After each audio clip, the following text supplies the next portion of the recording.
We are back, honey. It is 12:41 a.m. here in Alabama where I am tired. I just got up from a nap and ready to get back started writing. I'm off camera right now because I look a mess. I have my hair's in a bonnet. You know, I'm tired, child, but this book isn't going to write itself, so we are up to get it done. Okay. And if you tuned in last time, where we left off is watching my book review of A Yarn to Discern. And this episode is features Kendra G dating show. And this one is talking about discernment in intimate relationships and let me see discernment. Yeah, discern, discerning friendships and intimate relationships featuring Kendra G. So, like I said, if you want to listen to these videos, watch these videos, you can go over to my page on YouTube, the Delores, the pastor's daughter, and um, and go to this playlist. It's called A Yarn to Discern, and you can view all the videos in this playlist. It's 11 videos in this playlist. But let's continue watching together while we work. And as always, let me know in the chat what you are creating. What are you working on? Let me go ahead and type that up, child. Um, yeah, what are you creating on this evening? Okay. Let me know in the chat so I can hold you accountable. So I can encourage you, send you some great creative energy. And yeah, let's just go ahead and get to work, child. I don't really have too much to say. I'm up. Let's get it done, child. Okay. Don't mind my yawning. I'm going to mute out and then we're going to watch this together. Okay. Um, let's go. Me, Dolores, the pastor's daughter, and this is the Kingdom Code Podcast. You know what? I should be at my sound.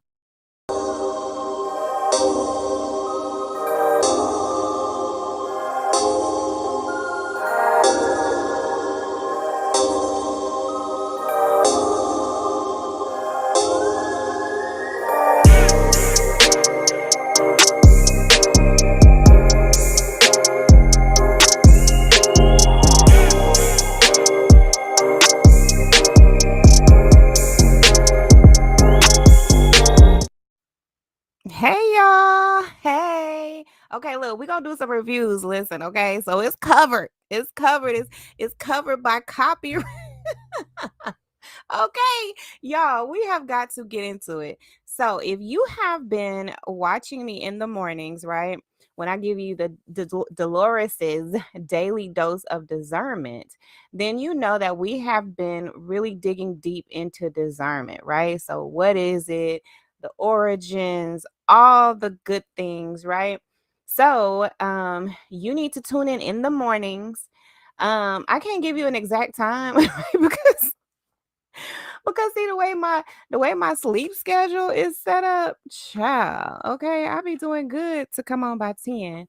My goal actually is to be on by like 7:30. But y'all, for like the past couple of days, it's been like 10:30. Okay.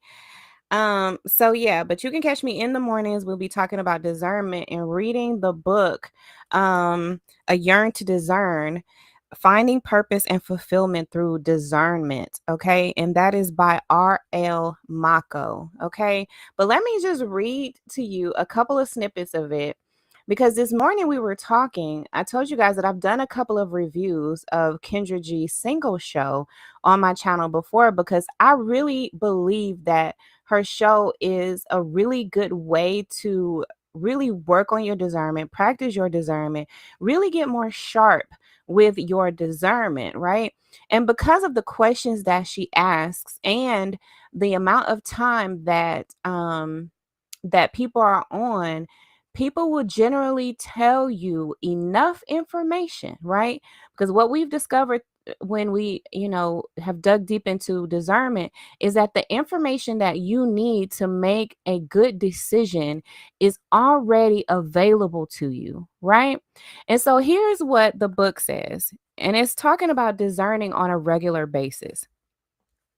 R.L. Mako says, here is an interesting fact that regular discerners know and understand. In many instances, a person may communicate only one word, one phrase, or even a single gesture, action, or lack thereof that gives us a significant amount of information needed in order to make the right choices for ourselves. Friendships and intimate relationships are perhaps the best opportunities to take note of these brief encounters that give us pertinent information about a person, information which, in turn, tells us how to proceed with the person going forward. Dating is a great way to figure out certain things about people and ourselves in the process. So it says, take a look. Let's take a look at the example. And so for today's example, we are going to be using Kendra G's dating show. Now, let me read to you this other part of the book, right? And this is, if you have the book, it's on page 10 that I'm reading. And if you get the book, it's on page 10 at the last paragraph, going forward into page 11. And it reads like this. So, when it comes to making appropriate choices, the only time obscurity comes into play is when you are not discerning. This means that instead of seeing what is in front of you, you have become more preoccupied with other things that block your ability to see or comprehend what is right under your nose. In fact, the information is only obscure to the extent that one has failed to recognize the information available, or in many instances, specifically chooses to ignore it. But make no mistake about it, discernment does not function on misinformation or unknown information. If there is one misconception about discernment, that must be dispelled. That is it. Okay.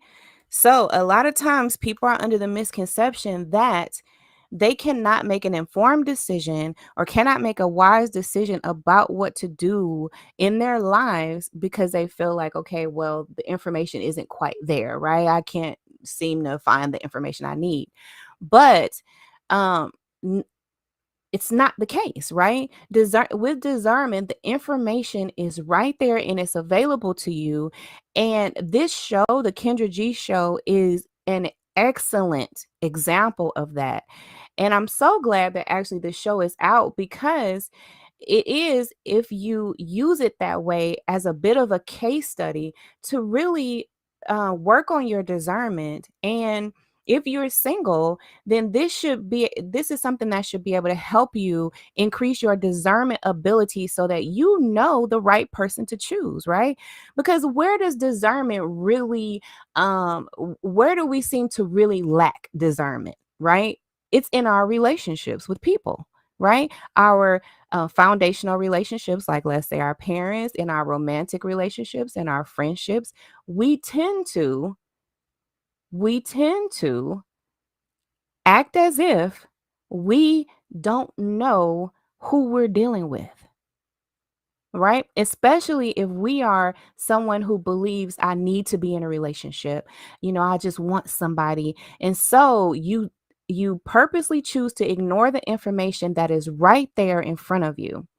And with the Kendra G show and allowing people to come on a national platform with a specific set of questions, and for the most part, a specific amount of time that they have to share, right? Usually these people will go into a couple of other things, right? So the question that they answer ends up leading them to answer other questions. But either way, they give you enough information that lets you know what you're dealing with. And I came across this video probably, I don't know, it's probably been a year ago now, um, of this guy. and it really stuck out to me. And it's been so long since I've watched it, so it's almost like I'm watching it for the first time. So you're gonna get pretty much a um, a raw review of it. But I remember specifically, I chose this because I was thinking to myself, this man is not even a good father to his daughters. And that is what really stuck out to me, because at the time, I was dealing with all of the stress and the drama of my own father. And so when I came across this guy, I'm thinking, like, these, there is a certain demographic of males that really are not capable of love. They don't love their children, they don't love their wife, they don't even love themselves. No matter how they even portray to be, they don't love. They are incapable of it. And so that's why I also did the review of Princella the Queenmaker's videos, because this is really a thing. And because it is so rampant, and because it is a problem for so many, we need not get I guess confused, or try to cover up the whole mess by trying to highlight the ones who are capable of, right? Because it's not like the whole of the group is incapable, but the ones who are not capable are so problematic that we have to give it the proper spotlight that it deserves, right? We have to give it the proper attention and the proper awareness that it deserves, because people's lives are at stake, because they are not discerning, right? They're not discerning the person that they are getting involved with. And so my channel, and what I'm attempting to do here, is to really bring awareness to your ability to discern, and really cautioning you, right? To not allow your ability to discern to be clouded by your emotions, or indoctrination, or religion, or this misconception that it's not all. Okay? Because what you need to do really to protect yourself is to assume that it's all, until and unless proven otherwise. And proving otherwise is going to take time, and um it's going to take time, and it's going to take discernment. But in this particular case, right, of this guy on this show, you can know right away, right? This is like a 25-minute video. You know right away if this is someone that you should be in relationship with, okay? So let's go ahead and get into this video. Hello? Look what I'm doing. Hey, how you doing? You ready? I mean, they call me Cal, and it stands for "Come on with it." Okay, well, they call me Kendra, and it means get your shit together. Yo, the irony is that you would say that. How you doing, though? Good. So, babe, I just need you. Okay. You know what? I'm going to rock with it because I can see you like, oops, child. What's your name, honey? So already initially he's giving lazy. Okay? He's in the bed. I don't know what time of day this is, but he's already giving lazy. So, which already should stick out to you if you are a discerning individual. This should already stick out to you as a red flag, because he's not even putting any effort, and he's on a national dating show, a single show, and is not necessarily putting his best foot forward, in my opinion, unless this is his best foot, right? And it very well may be. Let's see. Oh God, what is going on with this buffering, Jesus? Oh, y'all, we are not about to deal with this buffering issue. What is going on? It's because it's Kendra G. You know, Kendra G is notorious for having like Wi-Fi issues. So that's what it is, right? Because because we watch it because this is Kendra G. We are totally having Wi-Fi issues. Oh my God. I might have to start the box over again, you guys. I'm so sorry. Oh wow. Oh, this is not cool at all.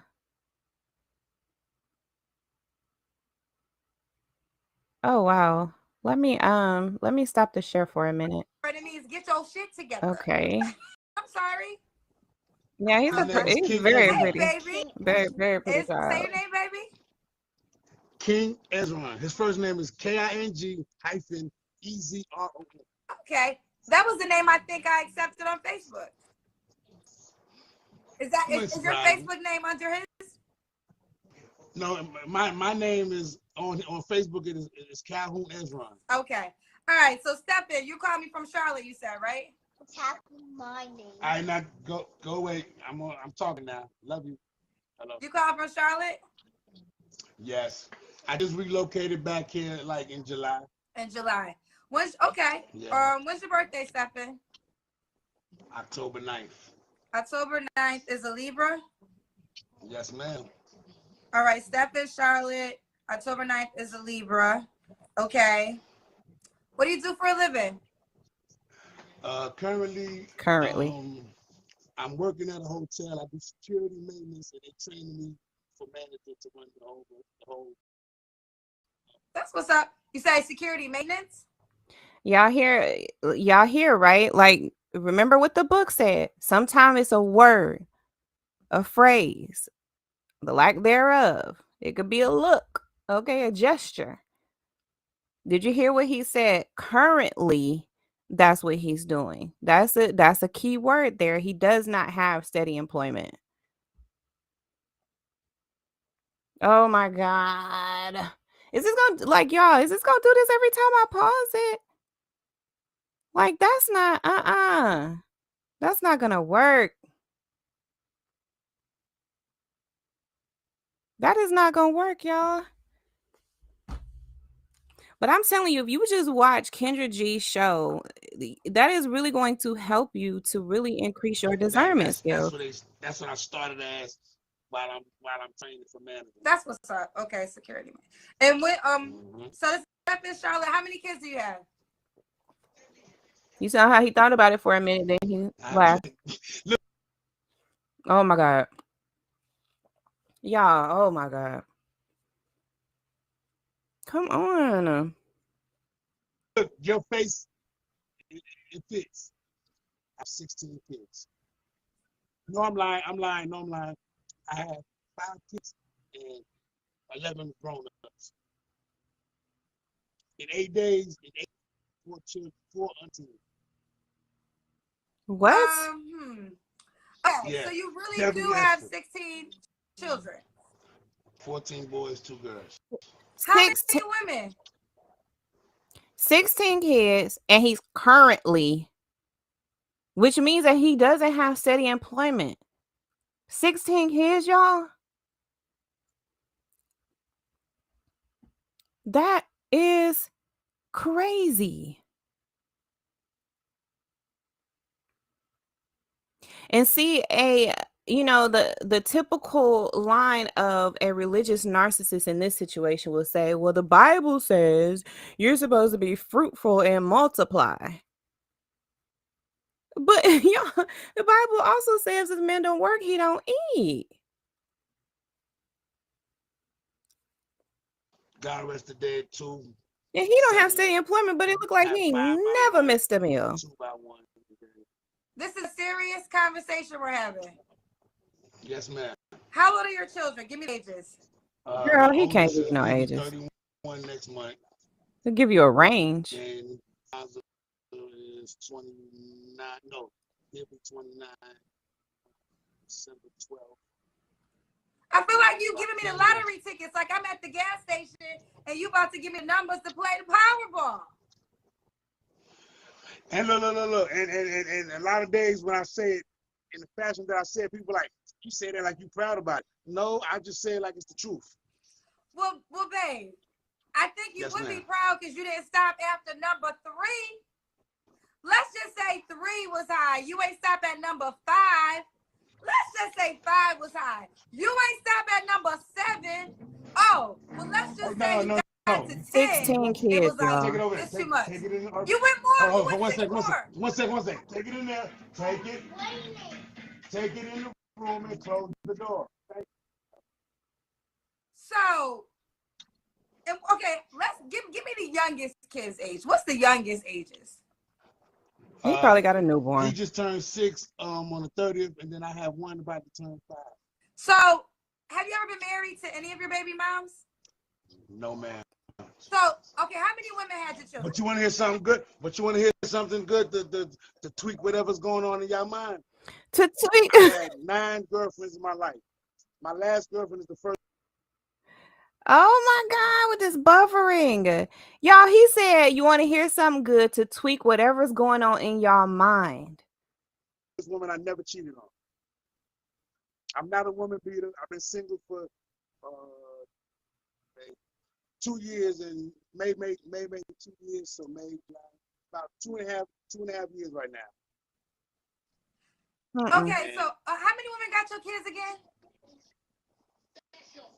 Like I said, made 2 rest in peace. Oh my God. 3 maybe they rest in peace. 6 living. So 3 of your children, moms passed away? Yeah, my oldest son's mother died on my birthday. Why? What happened? I never was given the actual truth, in my opinion. You know, they're gonna say it was cancer, but I think it was something else. That's just What about the other 2 that passed away? one of them, she passed away with my stepdaughter, her daughter, in Charlotte, North Carolina. They drowned in the in a creek. They got swept away in the creek and they drowned. And Hello? yeah, just give me a second. I need anyway. But So he's getting emotional. It sounds like he's saying like 9 different women. Did y'all hear the exact number?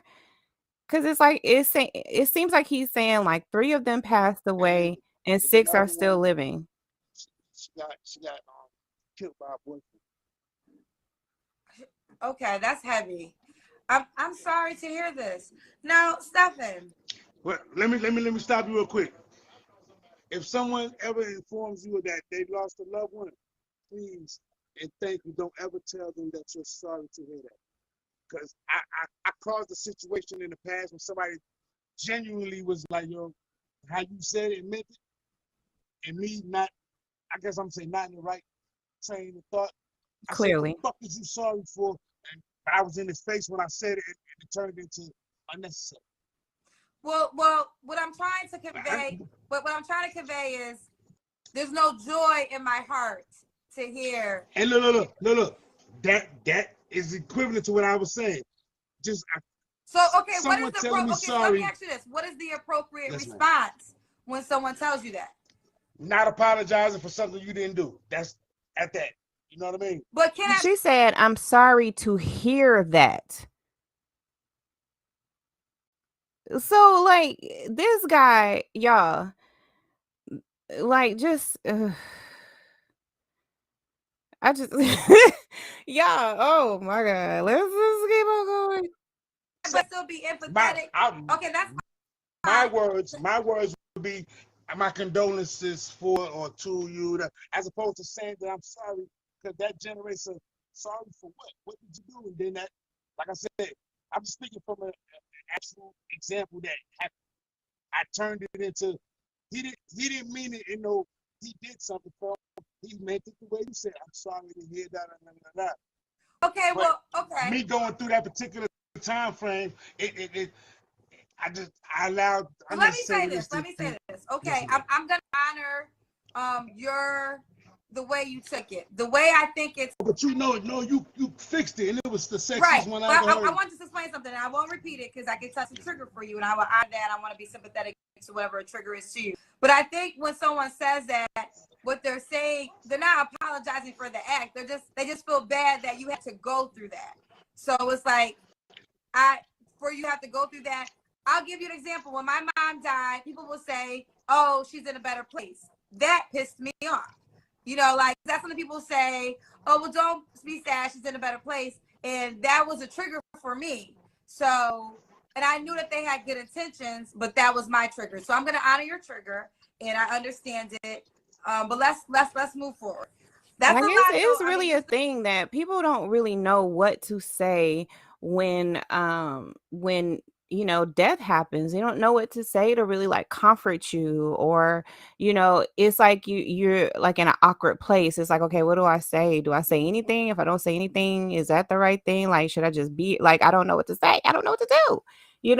So that's a thing. And I think he probably was angry at the time and looking for a fight, but for someone to apologize, you know, that a person is going through something, or that, that things have happened to them is, it's a bit trivial for him to get that triggered of it, but whatever. This guy, to me, like There's a lot what to go I'm getting into, so though, far right? is that So he does seem to use the trauma and the tragedies in his life to gain sympathy, right? Or to excuse himself for the behavior that he has exhibited. Because the initial conversation was, they were going a little bit deep into the fact that he has 16 kids by, I don't know, 6 to 9 different women, right? Then he says, you know what, I could say, I could tell you something good to tweak your mind, right? That's a phrase there. Why are you trying to tell me anything to tweak my mind, to change my perception of the fact that you have numerous amount of kids, no steady employment, right? And you are literally in the bed as we speak. What are you doing, sir? What are you doing? And now you're looking for another? So none of those women that you were with previously were enough? None of them were good enough to marry? But you had babies by all of these women? And now you're using their death to gain sympathy and to cover up your bad decisions. And then has the nerve to tell her, well, don't say you're sorry for something you didn't do. It sounds like he should be the one apologizing for all of the actions that he has taken so far. Well, let's continue. But this is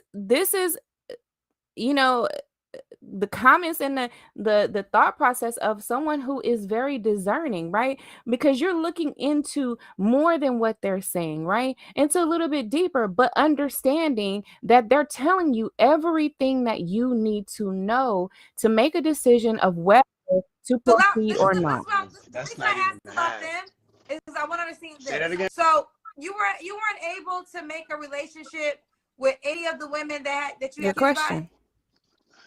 I absolutely possibly could have, but for so long amount of time, I neglected being where I should have been. I was a man. I was a womanizer. I was exactly where my daughter better not think she bring it home to me. Pause. Now he's saying that he was a terrible man. He wasn't a good man. In fact, he would even caution his very own daughters, because I think he said he had 11 boys and 5 girls. Is that what I heard, y'all? So 5 daughters he has. And he is not even an example of the man that 5 women in this world, 5 young women in this world can look to and say, this is an example of what I should have in my life. In fact, I would venture to say that at least I hope that they're looking to him and saying, this is the exact example of the man I should not have in my life.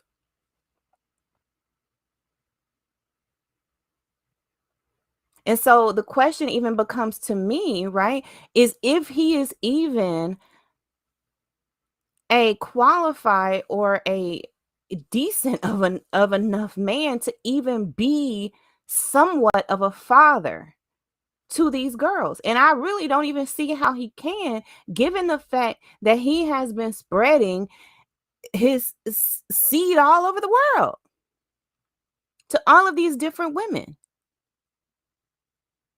So what about the previous children that you had? How present were you in their life? How providing were you in their life? When you currently, right? Because remember, he said he currently is working a security job at what, a mall or something? And he's a single father now. But looking for a woman number what, 10? And I'm wondering if he even has done anything to like vasectomy or anything like that to prevent from having children in the future. Or more than likely, this guy is looking for someone who can still have children so he can have more. And what's really sad about it is that I know that some women will contact this man. Some women are interested in him because some of you believe that it's better to have a man that is crap than to not have one at all. He admits to being a womanizer. He admits to being the exact man that he doesn't want for his daughters. What is preventing him from being the man that his daughters can look to and say, this is the man this is the type of man that I want to marry. This is the type of man that I want in my life. What's preventing him from doing that? His own choices. His own choices. And it doesn't have anything to do with the women who have come into his life, because you cannot tell me that out of all the women that he was with, that none of them were good women. Because they were good enough to have babies with. It's him. He's the problem. And I would caution any woman to not proceed with this guy. The last part. I said, I was exactly what my daughters better not ever think about bringing home. Better not ever So think did you about. do the work? Now did you go to This day. therapy? What made you a changed man? Believing in karma and loving myself. Yeah. Believing in karma and loving yourself? Yes, ma'am, because like man told me one day in the midst of a very long conversation, he was like, everybody doesn't believe in karma, but the people that believe in karma, it applies for us. If you believe in karma, that it will come around, that what goes around, you and only you, not your next door neighbor, your mother, your father, best friend, you and your children will reap what you sow. And my biggest, and my own, nobody could change this opinion of mine as to where my karma will come from. It will come from how I not did women wrong, but I definitely did not do women how they deserve to be. Like I said, so let me ask this, because your youngest child is 6 years old, right? You're not with his mother, right? She was the last girl that was my woman, but I didn't mess it up.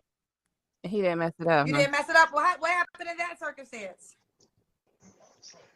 Without going into detail, she did. It's her fault. Okay, well, let's get some more details. Stephen, right? So, y'all, he is clearly saying that the only thing that is really changing his decision making now is karma, which means that he is only afraid of the consequences of his actions. There is nothing intrinsically saying to him, right, that this is not how I want to be because this is not my heart. This is not my nature. This is not the core of who I am. This is not the man that I am, right? The only thing that is keeping him from making, and really, I don't believe that he's not making those same decisions, right? But he says it's karma, which means that it is the fear of the consequences of his actions. And it doesn't matter all of the consequences that he has caused, all of these women that he has left in his wake, right? But the consequences that he ultimately feels that he is going to reap from all of the bad decisions that he has made. And if a person does not have like this inner moral, or this inner like this inner compass of how to be, right? How to be a good person, how to be a fair person, how to be a loving and a giving, and not a user, not a womanizer, not, someone who spreads their seed all over the world. Leaving all of these women with his children and just moving on to the next, to the next, to the next, to the next, doing the same thing, leaving children behind and moving on to the next, to the next, to the next. Nothing in him, nothing about the core of who he is or the nature of him or any part of his inner morality or anything is saying, do not do this. It is simply the consequences of his actions that he is afraid of. And that usually happens to men when they get to a certain age. Then they realize, dang, I'm probably going to reap the benefits of the stuff that I've been doing. I'm probably going to mess it up where I don't have someone to take care of me in my old age. But hey, I got all these kids. Or maybe one of my kids will take care of me. This is a man that I would say is not fit to be with any woman. Any woman. But I already know that there's probably plenty of women that got in his inbox and is like, hey, let me be your 10th baby mama, But let's keep going. Look at him, y'all. He is just not even, he still ain't got up out that bed. No. Yes, ma'am. How old are you? 46. 46. That's Charlie a hard Stephen, 46, y'all. Charlie. That is a hard 46. Like you can tell he has been like living, okay? And not to the fullest, okay? He been living some type of way. 46 years old with 16 children. 11, wait, did he say 11? 11 boys and 5 girls.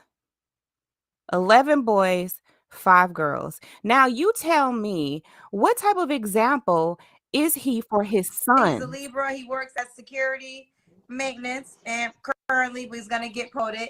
He has 60 children. Yeah. I'm not going to lie to you. That's a lot of children. I know most of them are grown, but to me, it's not even about being grown. It's about, life choices. Exactly. To be honest. But you're not here for me, so let's get into it. What kind of woman are you looking for? One that, at minimum, is nothing less than what comes out of her mouth. What? If it comes out of your mouth, live it, and we'll go from there. I'm not into liars, don't steal, and we can figure it out. Is there a particular race or look? Not necessarily, but I mean, I'm not like Denzel Washington or one of the sex symbols. I'm not none of them, but I'm not an ugly dude, and I know that. But I don't portray myself to be better than or. You want to be able to hold somebody's hand in the mall, and that doesn't say that a less appealing individual to someone else couldn't grab your heart. That somebody did it some years ago that I didn't believe it could be done with a person that looked as she did, but I fell in love with her. And I guess I'm trying to think how to. I still wasn't ready. Let's just say I still wasn't ready to be what I absolutely am sure I was supposed to be. I know what a man is supposed to be. So when did you become ready to be the man that Exactly. you That's a believe good you are question, now? When Kendra. did this change occur? When did that On my happen? 30th birthday. On your 30th birthday, that was 16 years ago. How many kids did you create after your 30th birthday? Yeah. Do y'all hear the inconsistencies and just the foolishness that is coming out this man's mouth? This is exactly what I'm telling you all about discernment. The information that you need to make an informed and wise decision is already there. He is already telling you what type of person he is. And he hadn't even gotten out the bed yet. He hadn't even gotten out the bed.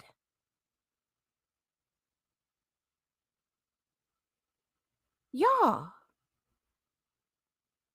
Uh-oh. Sorry, y'all. Hold on. I'm trying to turn it up because I'm having a hard time hearing what he's saying. I might need to pull out my headphones. Are y'all able to hear it okay? Because I don't know why I'm having a hard time hearing him. But she's saying, okay, well, when did you change? Right? Y'all hear her say, when did you change? And what does this dude say? On my 30th birthday, but he just got through saying he was 46, right? So she wants to know, well, how many babies have you had since this so-called change? He's counting on a woman not even listening to what he is saying. Well, three. So 3 different. 14-year-old, my 14-year-old, my 6-year-old, and then my 5-year-old. So you created 3 kids after your 30th birthday. That's all. Yes, ma'am. And how many women were those 3? 3. So okay. So let's just my say 14-year-old's mother is my 14-year-old mother. That's the one that passed away in 2011. Okay. I guess where I'm going with this is, if you changed 16 years ago, why did you still continuously have babies by different women? Because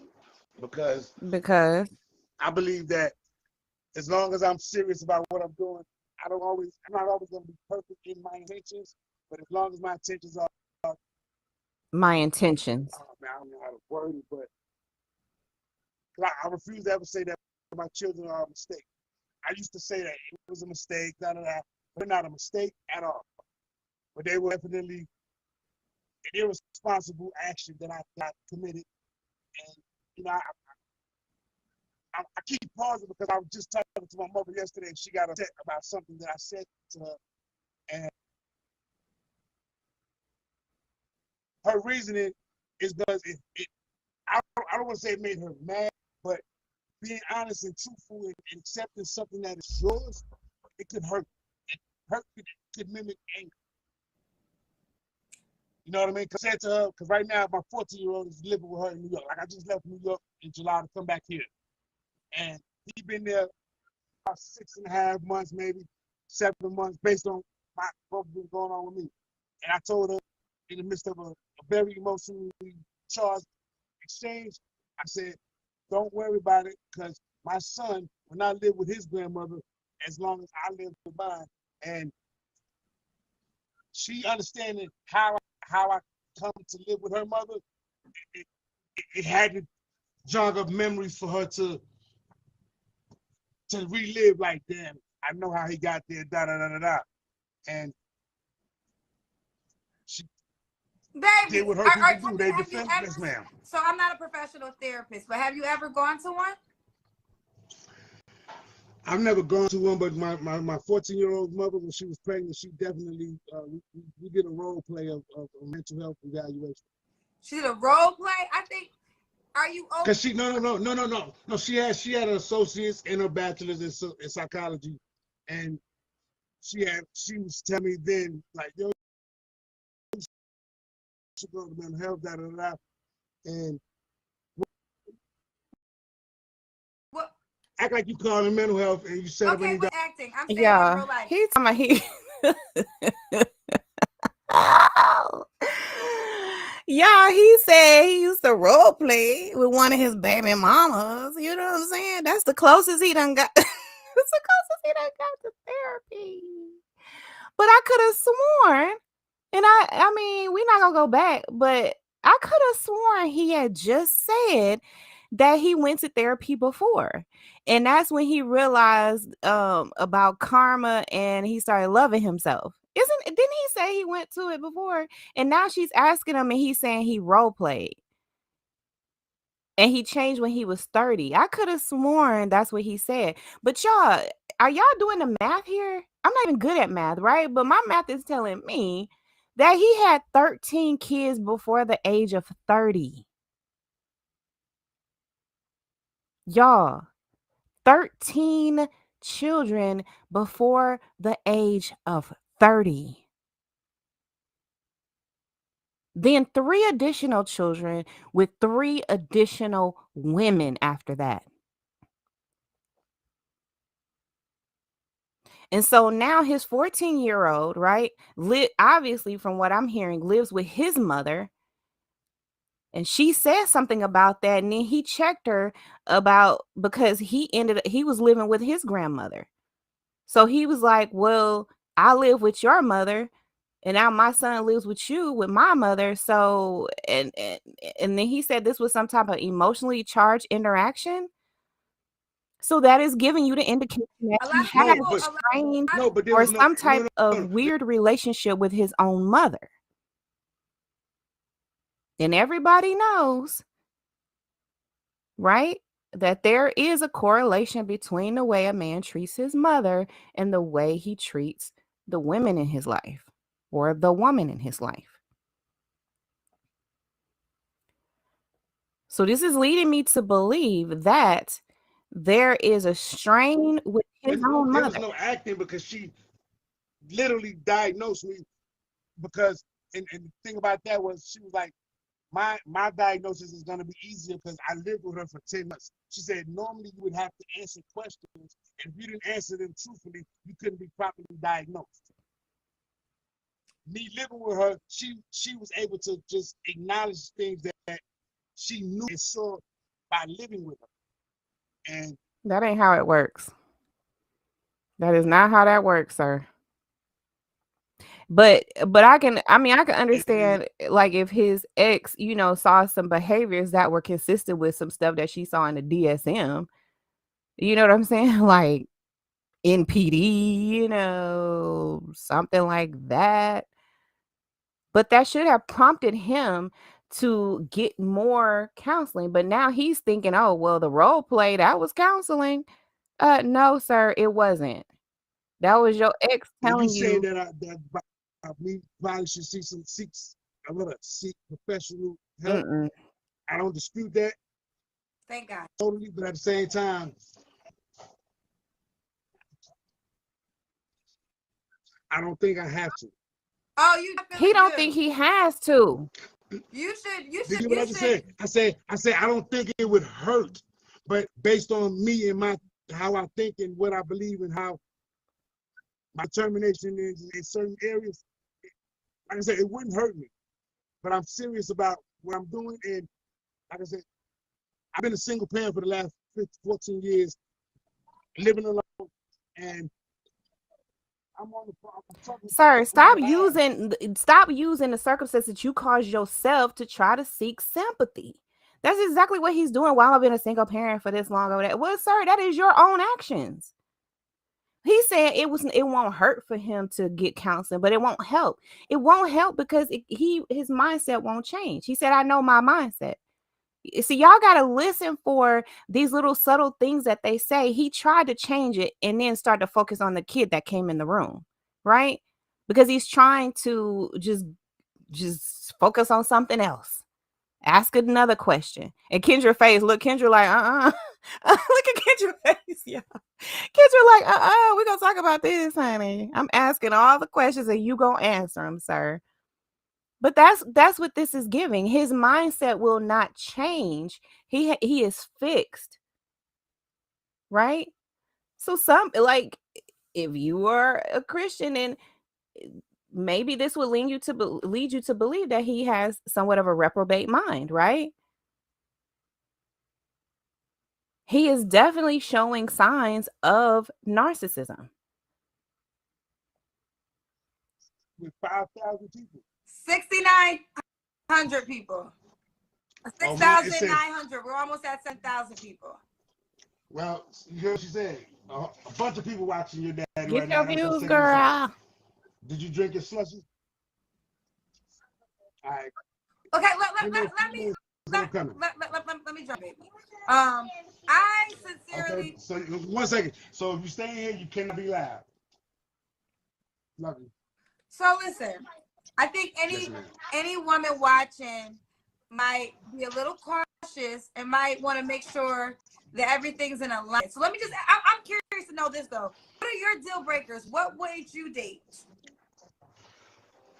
That's a good question. Someone that blatantly tells lies or attempts to manipulate situations. You mentioned that a couple times. That's my breaker. Like it's like if an individual is sincere what they say and I agree with it and they live up to it, I have no dispute. I have no argument to someone living up to their words, and because I'm real big on explaining to people, yo, I'm not into this. This is not that. And if you don't want to be around what I'm talking about, love you, peace, have a good day. Okay, so does the woman gotta look a certain way? That's weird. Not necessarily, no. But I ain't looking for no. Nah, not at all. I'm only here temporary. Cause she have kids? Yeah. Do you want more kids? I prefer a woman with children. I prefer a woman with children. You don't want no more kids, do you? Hence, I prefer a woman with children because a woman without children more likely will want one. So, but if I ever have another child, listen, let me say this before you answer. I'm not saying that I want more children, but if I ever had a child, it would only because my wife wanted it. Have you ever been married? Wife, right? Never. You're ready to be married now? Why are you ready to be married now? Yeah, Did you see his face? Did you see his face when she said, "Are you ready to be married now?" And see, that's where R.L. Mako in the book is telling you that sometimes it's a gesture even, right? You could tell by his face that it's a give or take for him. He doesn't care about being in a committed relationship. He can still obviously have children, right? Because he said the only way he would is if the 10th woman that he's with wants one. But if he was actually being responsible, he would have already taken care of that on his own. He would have already gotten a vasectomy. Like, why not? You have 16 children, sir.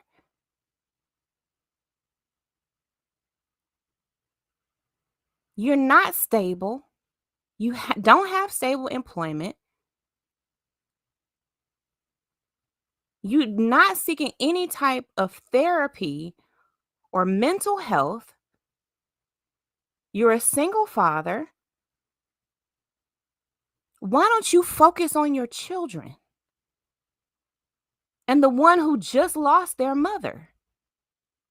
Instead, that child is living with his mother. This is giving all kind of red flags all up and through, y'all. And that's the thing about discernment is that the information is already there in front of you to make an informed decision. I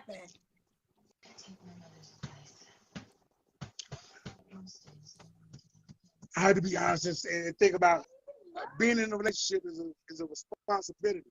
And for many years of my life, I didn't really have a disciplinarian that enforced what I already knew as far as anybody that's not retarded or have mental issues. By the age of 10, we know right from wrong, yes and no. So I knew everything by then, but I got this old man next door to me. My tattoos. God's son is on one arm, and my other arm is the devil's child. And Let me say this. God's Let son, me say this. Let me say God's son, and a devil's child. What? Like, really, y'all? And then he talk about he didn't have a disciplinarian and all of it. Like, child, what? this. I appreciate you coming. I think there's some things that you really I listen, I know a lot of people don't believe in therapy. I'm a person that believes in therapy, child. don't believe in what? Don't believe in therapy. So let me say this. I would offer my own personal therapist to you and pay for a session. Would you be open to that? I'm not gonna say no. Because when you first brought up the mental health thing, if you pay attention, my response is I don't think it would be a bad thing if I did. Yeah. Because but I'm gonna be honest. I'm a bullheaded, believing in myself, and I got a multiple of individuals that how do you say giving me my flowers based on who they know from years ago to who I am today, and they know that I'm serious based on how I move or don't move at this time. Like here's my three things every day. I cannot allow my emotions to override my intellect. I gotta be nothing less than what I want my daughter to end up with. Practice don't make you perfect, but it actually makes you better. And I practice every day on a constant basis. And I don't know. Well, but this is what I would say to you. Gotta go. Yes, ma'am. Yes, ma'am. Listen, I was about to respond to your about your therapy thing. Like I said, I'm not gonna say no, but send me an inbox and a good thing about going, because I say this to me because I got a friend right here sitting behind me. She told me something she's doing next week. Even if she doesn't do it, I told her I'm proud that she could even verbalize it. Meaning, I won't ever say that it would be a bad thing for me to talk to someone. Okay, well, how about this? Here's the deal. Stephen, we're gonna go. If you're open, that's what I'm gonna offer you tonight. I feel like you definitely, I mean, the 16 children is one thing, but in this conversation, I do think there's some things you have to impact. If you are open to the idea, like I said, I will pay for the session myself, and my therapist is not cheap. So, and PTSD, you probably hold on, Stephen. Yes, ma'am. You would need more than one, but like I said, I would pay for the first one so you could at least look at his see face, y'all. If anything she has to offer can help you. If you're open to that, the offers. Look at his face. Look at his body language. Let me know. I will look for your inbox. I will put you in contact. The first session will be on me. If you're open to that, I wish you the best in life, and I think once you get some things unpacked, we can present you to the women watching. But right now, I think you got to get some things together. You're a messed up individual. That's what you say. Catch me on my 50th birthday.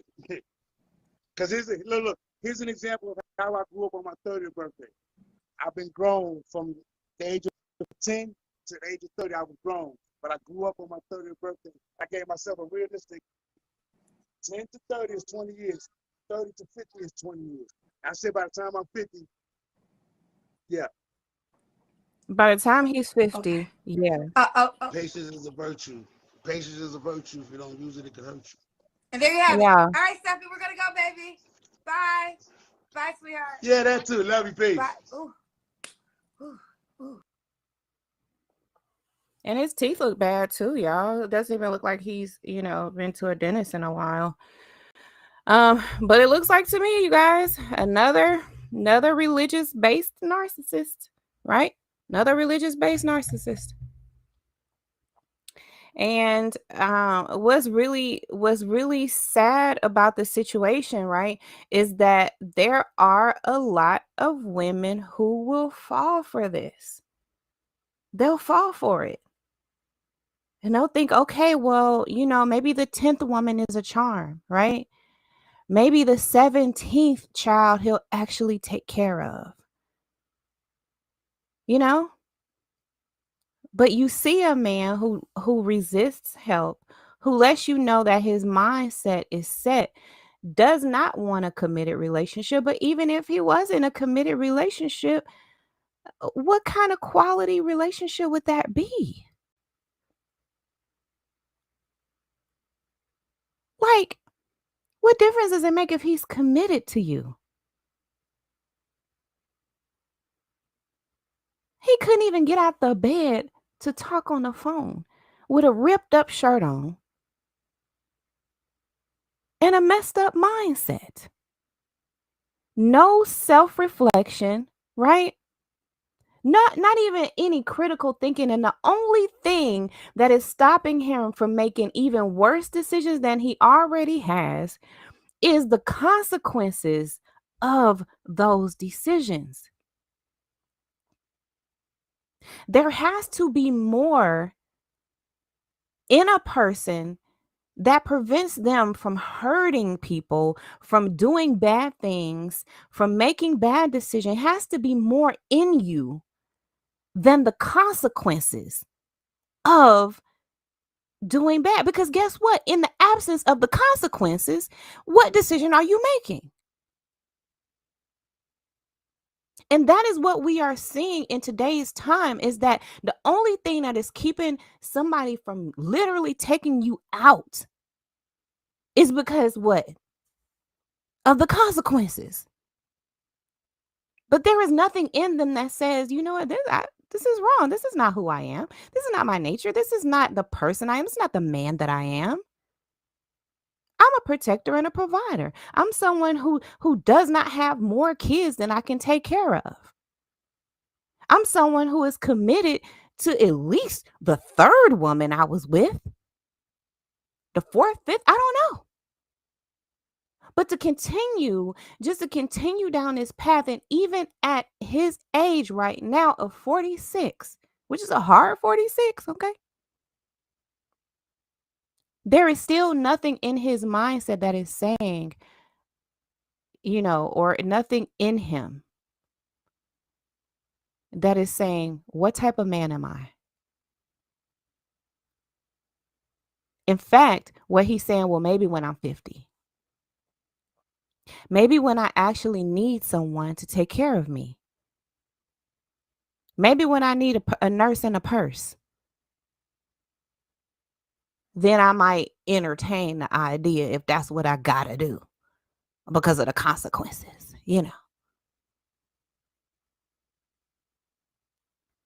And I would tell you, ladies, if you are using discernment, then you would not choose him. You would not choose anyone like him. He's not even fit to be a father.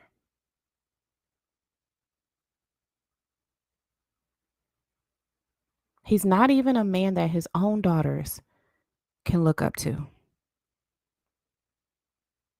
He has to keep this mantra in his mind: be someone that my daughters can look up to or want.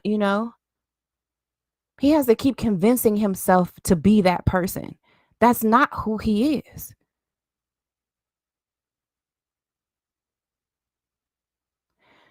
So I'm telling you, discernment is your key here.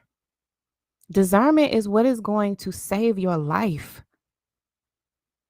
to keep you from making decisions that are detrimental to you and the people around you. He wants a woman with children. Why? And it's not only because, well, if she doesn't have them, then she's going to want them with me, even though I already have 16. I don't believe that that's the only reason why.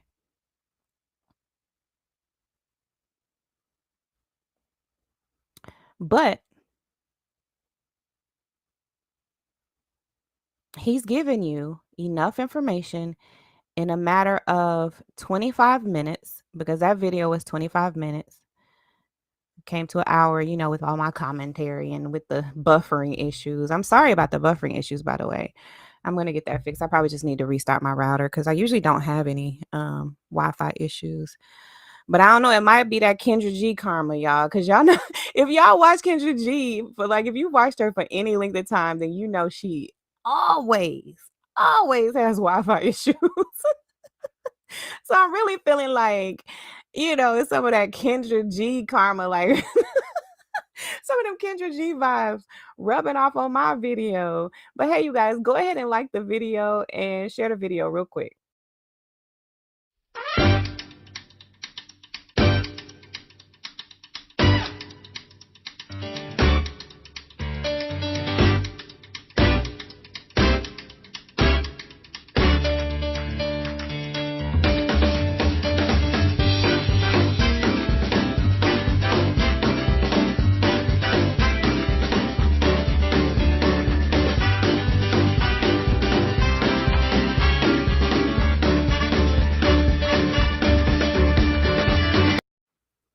I want to remind you all of my new guidebook that's out. It's an ebook that's available on Kindle and also available on my website, kingdomcodeacademy.com. That's kingdomcodeacademy.com. And all you have to do is start an account on my website. It's a totally free account, and you will get the guidebook for free. Okay.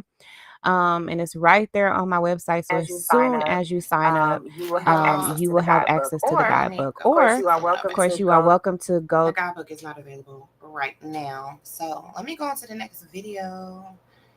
And I'm making progress. I am on, what is this, chapter 8, I think. I'm on chapter 8 doing some edits to chapter 8. What are y'all working on? What are you creating? Let me know in the chat. Are y'all liking these discernment videos?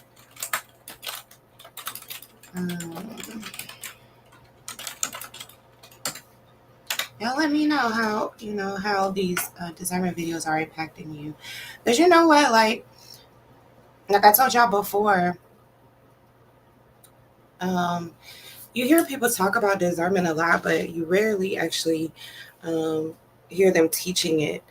And so this channel actually teaches you discernment, walks you through the steps, and just helps you. I help you to be more discerning. No shame, no guilt, no pressure. This is discernment is really based on who you are, your values, your morals, what you cherish in relationships and in your life.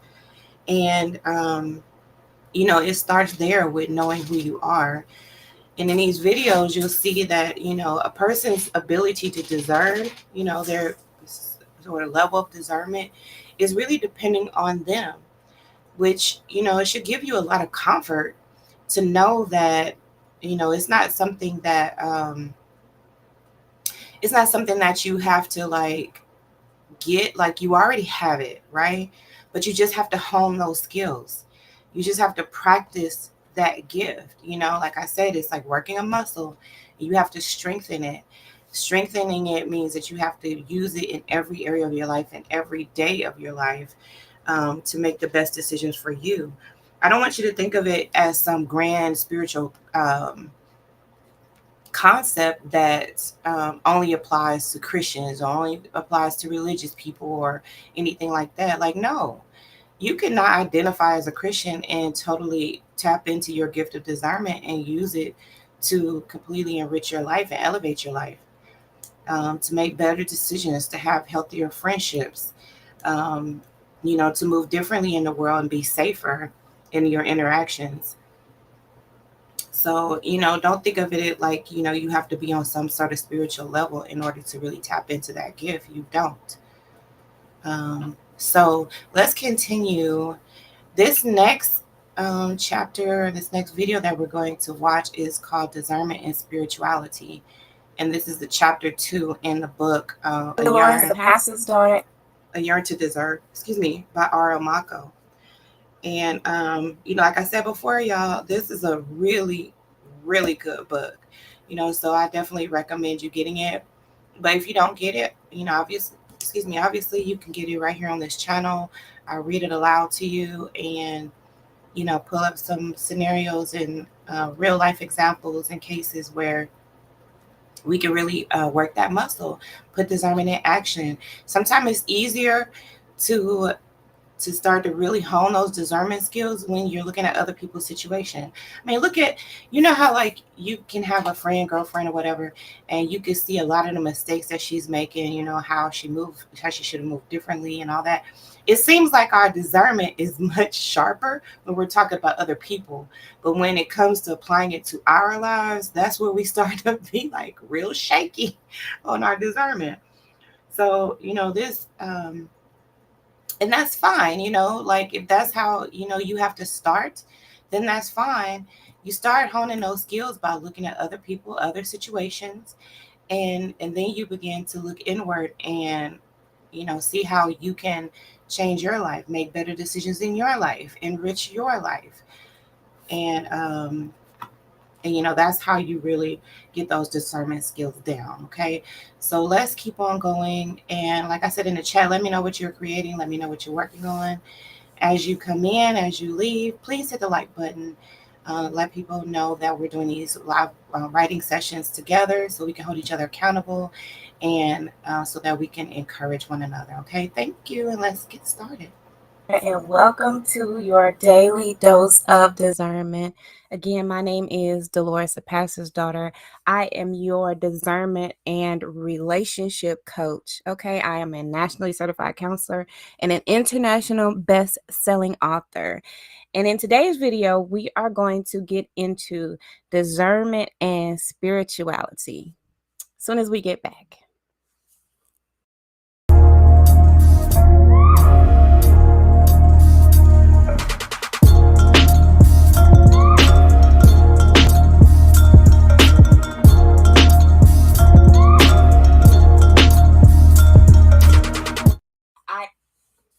Good morning. Good morning, everybody. Excuse me. Good morning to you. Well, I guess it depends on where you are. So, and depending on what time you're watching. So, if it's not morning where you are, then good evening, good afternoon, whatever the case may be. So, today we are going to get into discernment and spirituality. This is chapter 2 of the book that we've been reading, A Yearn to Discern by R.L. Mako. And it's finding purpose and fulfillment through discernment. And I just wanted to come on just for a few minutes and kind of give you like a little dose of discernment, because when we think about discernment, I think that we have really complicated this whole concept of discernment. But more than likely, you've been using discernment already in your everyday life, but you probably just haven't contributed your decision making to the discernment process, right? Or you haven't really activated discernment to the point where you have using or used its like the fullness of what discernment is and all the capabilities that it has, right?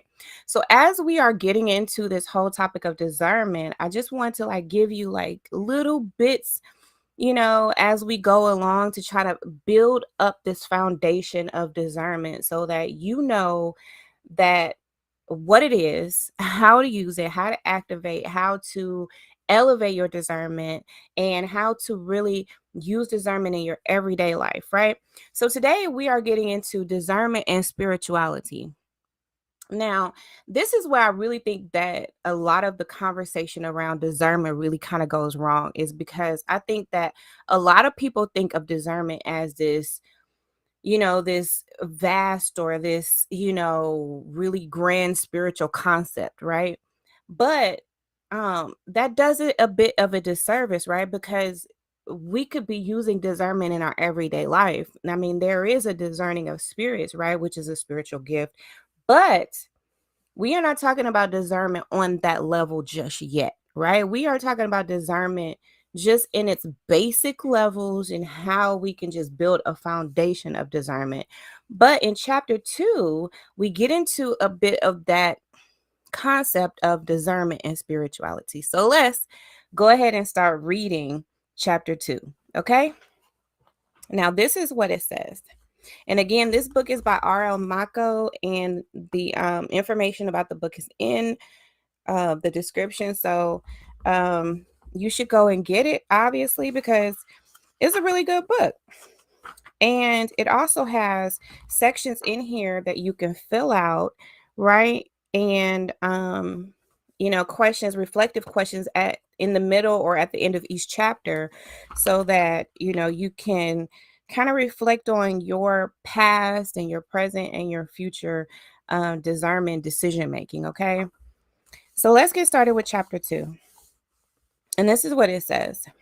If you've ever ventured out to research books written on the subject of discernment, you will find there are books that address discernment in the spiritual realm, and then books that discuss discernment in the secular context, okay? Even essays or blogs you may find on the topic of discernment are crafted in two separate categories. One is discernment in spirituality, or two, discernment in everyday life situations.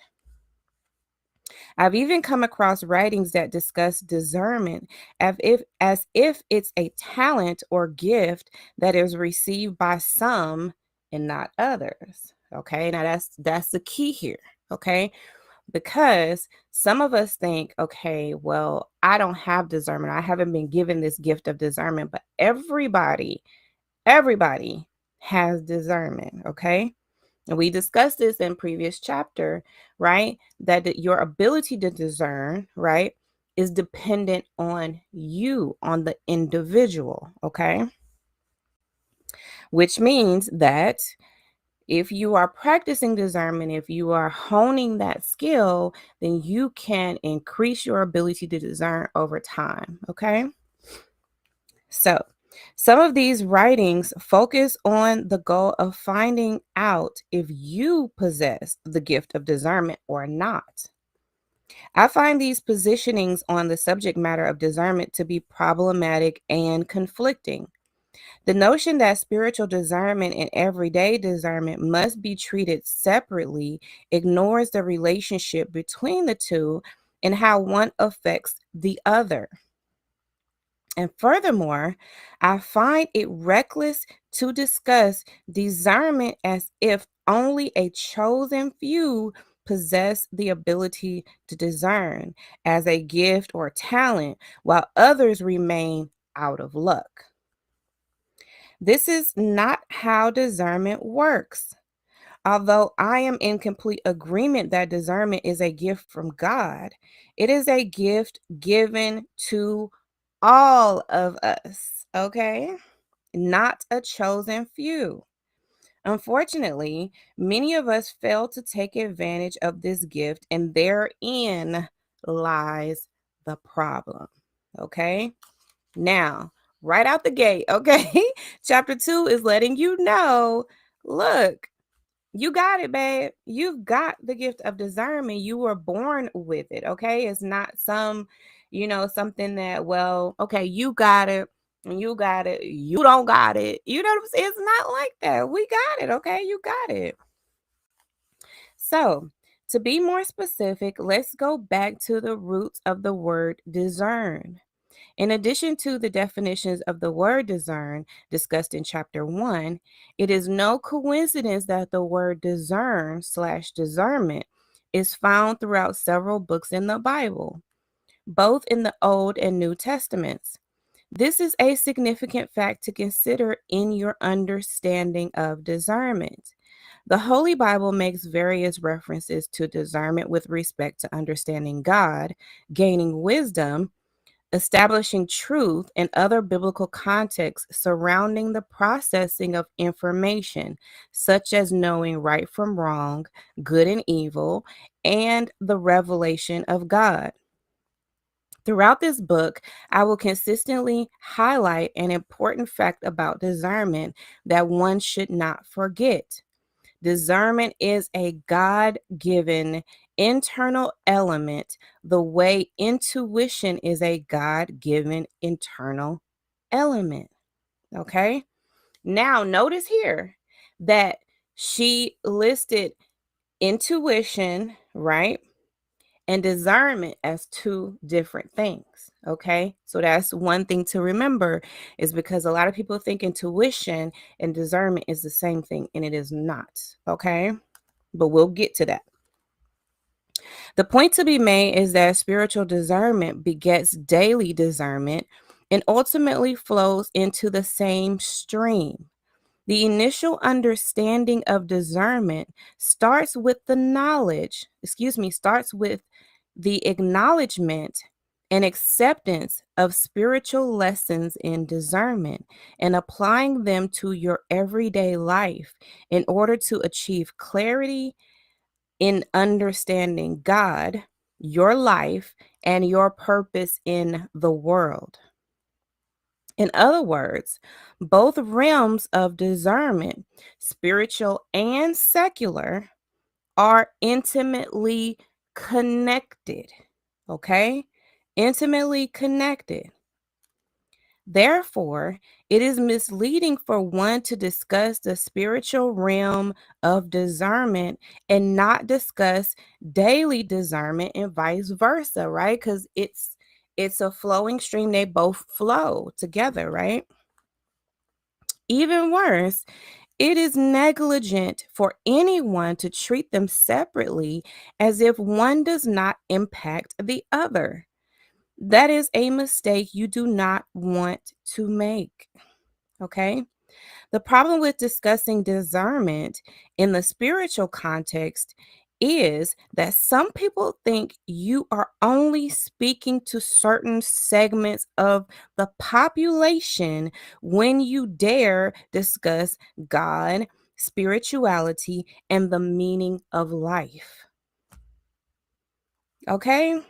This is not just some grand Christian concept, okay? This is not some religious concept. Discernment is a God given gift that everyone has.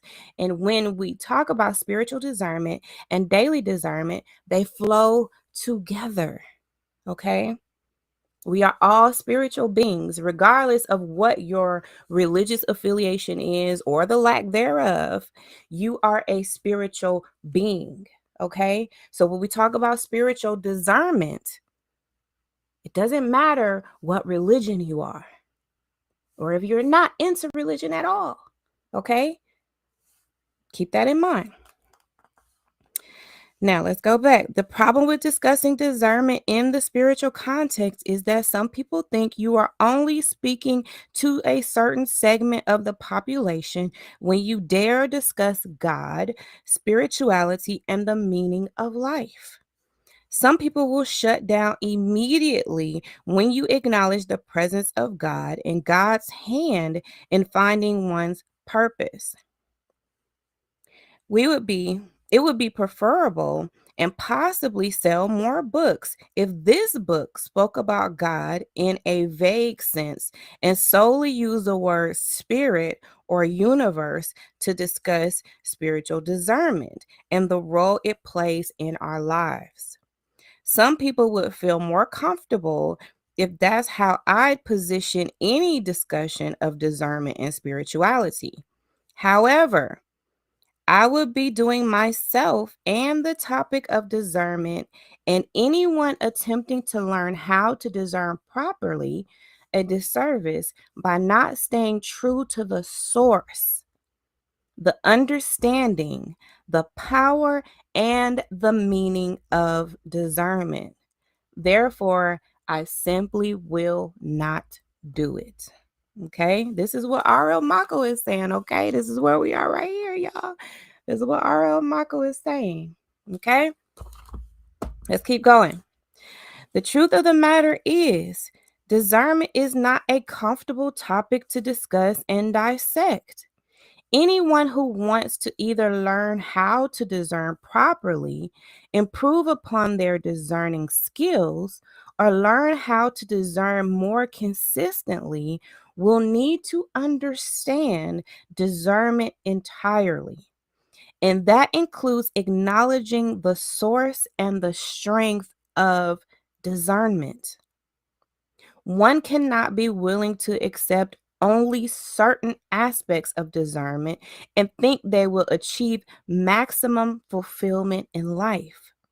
Therefore, understanding the source and certainly the spiritual source of power that stands side by side with the ability to discern is a pivotal part of grasping its concept and being able to put it into practice effectively. Okay, y'all following? Moreover, most humans possess the ability to discern. We actually start discerning as children. Remember, I kept telling y'all that, right? Babies have discernment. We actually start discerning as children, even though we do not know that's what we are doing. We will discuss children and discernment in a subsequent chapter. But you should know that absent neurological and developmental disabilities, we all begin discerning early in life. Okay. But as we experience life more and more, and our personalities and character traits settle in, we balk at discernment as we allow people and things to influence our lives, oftentimes without even knowing it. Do y'all hear that? We have it. Babies have discernment, right? But as we develop our personalities, our character, as all of that starts setting in, right? Then we're like, discernment begins to be a thing that we don't really, we don't really accept because we're allowing all of these other things to influence our life. Okay. Despite what we allow to get in the way, our ability to discern is given to us with the intent that we use it to gain understanding and wisdom as we navigate life. Discernment is not meant to be used by only a chosen few. Okay? Discernment is not meant to be used by only a chosen few. Now let's go into the next section. Living by the golden rule. Okay? Living by the golden rule. The best example I can give to reinforce the relationship between discernment and spirituality is to discuss the golden rule. Just in case you don't know what the golden rule is, it is the rule that you treat people the way you want them to treat you. This rule may be found in more than one source, but it is firmly established in the New Testament of the Holy Bible, and that's Luke 6:31, which states, "And as you wish that others would do to you, do so to them." Matthew 7:12 states it similarly as follows. So, whatever you wish that others would do to you, do also to them. For this is the law and the prophets. Okay. So that's in Luke 6:31 and Matthew 7:12, right? So where it talks about the golden rule. Now we've heard the golden rule in a bunch of different areas of our lives, right? And not just in the Bible, but that's where it's kind of like, it's firmly established, is how R.L. Mako describes it. Now, while I'm willing to bet that some people would find issue with the source of this rule, let's stay focused on its meaning and how its implication to our life will change your perspective and allow you to see and approach interactions with people differently going forward. Okay? So, even though some people might not like the fact that this comes from the Bible, don't get caught up in that part, right? Just think about it in a sense of, how can this perspective allow, or allow us to see and approach interactions with people differently, right? And how we relate to one another, okay? The simplicity of the golden rule. The premise behind the golden rule is quite simple. Treat people the way you would want them to treat you. If we all thought about this rule before we spoke to someone, how differently would our words and actions be toward one another? Would we even approach someone under certain circumstances if we thought about this rule first? Think about that, okay? Let's just think about that for a minute. If we thought about this rule, right? How differently would your interactions be with people, right?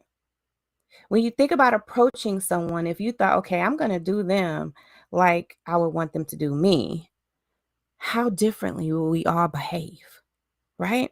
Just think about that.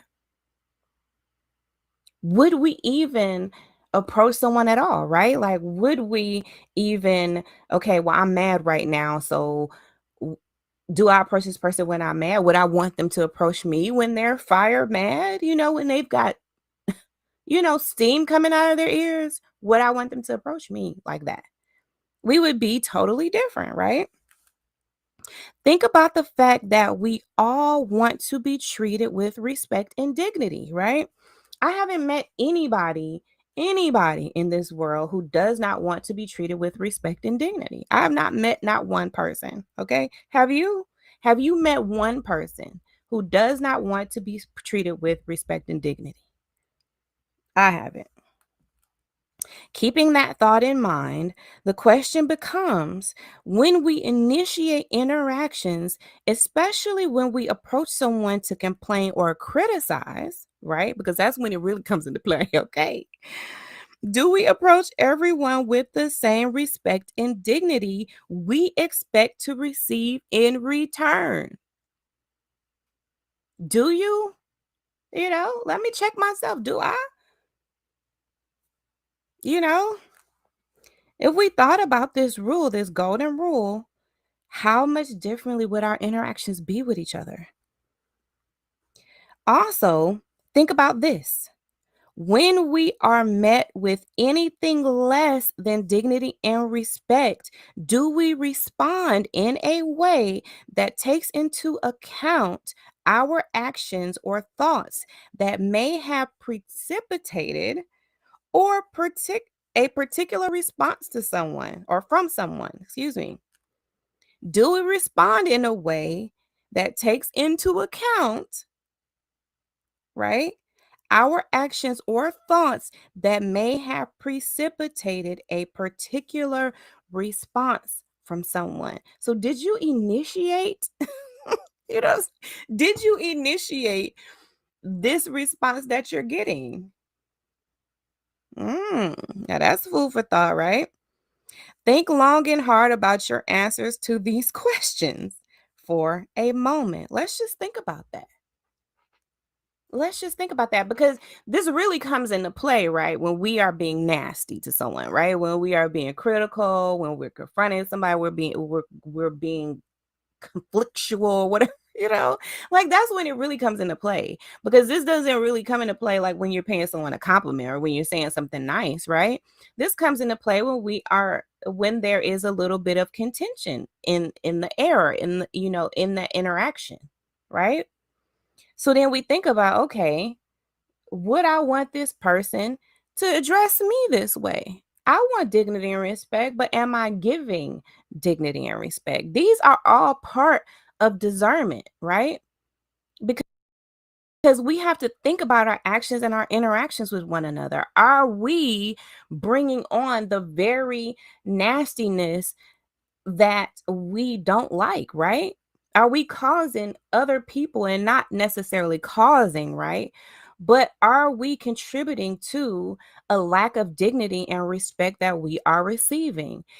And though we don't do like this victim blaming thing over here, right? We do take into account our part in our interactions with people, right? We take into account our part in what happens in our life over here on this channel, okay? So sometimes it's the thoughts we carry around in our minds about the person or situation we are approaching that dictates how we convey a message to them. Now, how many times have we had these thoughts about a person that interfered, right, or contributed to how we talk to them? Think about it. Think about it on a race in a race situation, right? Think about it there. This person is Black. This person is Indian. This person is Muslim, right? And then now we have changed or somehow impacted the dignity and respect that we give to that person. That person's a child, right? So now I don't have to give them dignity and respect. I mean, think about it. Think about how many kids have said, well, well, this adult doesn't respect me, right? But they want respect from me. Okay. Think about it in a gender issue, right? How do we talk to men and women? How do we talk to the opposite gender? Do we have a lack of respect or dignity because they are the opposite gender? Or because they are the same gender? Okay. Think about it. I can recite 2 life situations that come to mind when thinking about the golden rule and its application to daily life. Now, let's get into this, y'all. Okay. First of all, she's about to get into a whole situation, and this is called life situation number 1. RESPECT. Okay. Tell me what it means to me. Okay, we know it. When you hear Aretha Franklin sing the song RESPECT, you can feel the intensity of the song and its power through every verse. Can you not? Think about it, right? Everybody like everybody knows that song, right? Is it like some songs, y'all, are just like so timeless that like it doesn't matter like what generation hears it, it's just like it rings, okay? And this is one of those songs, okay? So you can even feel in you can even feel it in the inflection of Miss Franklin's voice. The song and how she sang it struck a timeless chord with the country and the world. A chord that still resonates with the world today, right? Exactly. That's exactly what I was saying. Like it does, like the song is timeless, okay? This is a distinct reason why this song is identifiable to all. Why is that? Well, as humans, we all have this innate belief that we should be treated with dignity and respect. However, and ironically enough, all of us believe that we should treat others, okay, with the same respect and dignity that we all believe we deserve. Huh? How? How do you reconcile that in your mind, right? How do you reconcile that in your mind? Well, you don't deserve to be treated with dignity and respect, but I deserve it. Where? Like, where do you get off? You know? And that posturing, ladies and gentlemen, summarizes the fundamental problem the fundamental problem with humanity, and arguably the primary reason for most, if not all, of the major and minor conflicts prevalent in the world today. Can't you see it? Can't you see it in every single issue that we have in today's world? Think about the violence against women. Think about the LGBTQ issues that we have, right? Think about the children who are mistreated, who are abandoned, who are abused. Think about it. Think about it in your work environment, right? When there is a contentious work environment, you notice that it's the golden rule, right? In this idea that I deserve to be treated with dignity and respect, but you don't. Think about that. Think about how that is at the root, right, of so many problems. And that if we would just be more discerning, at least about this one thing, how much that would change our interactions with one another, how much that would change the level of violence and hatred we have in this world. Think about how much more harmonious we would be as a community, as a gender, as a race, as a country, right? As people, if we thought about this in every single interaction. Let's continue. Whether today's or yesterday's conflicts are tied to issues of religion, culture, politics, race, socioeconomics, class, gender, or any other issues that we find permeating through one's oppression and violence towards another. When we strip down the issues it to its meager beginnings, we will find that the basic issue underlying all others issues is the fundamental issue of respect and dignity, or the lack thereof. Child. She said something, Nancy. I could just start reading the book right here. And that one concept will change the world. Think about it. Think about how much a lack of dignity and respect that we have for one another has impacted every every conflict. Think about that.